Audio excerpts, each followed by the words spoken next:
Okay, now. What's next? We go over to the air tanks.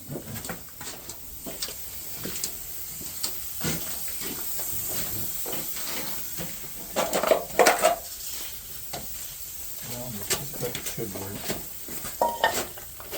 What we do.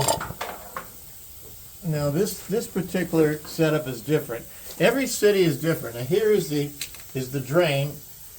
And this particular city, this is for Indianapolis, they're taking the number one, this is the number one wet tank, and this is the number two service tank.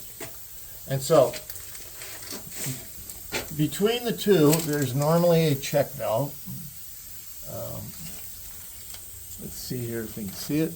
This is the inbound, and this coming in here is the, now this is, different buses in different states have different regulations. This one does not have a California,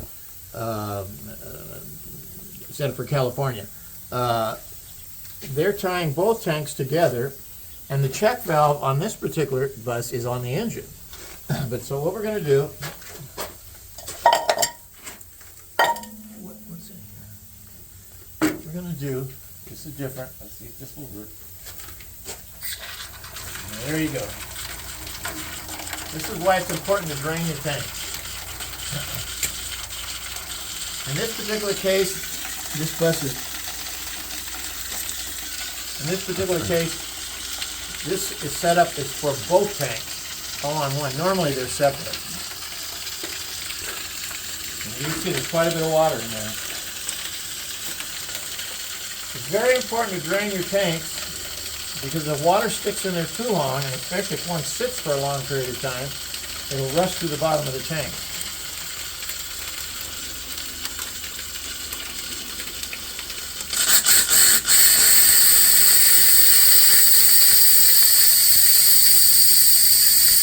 There we go.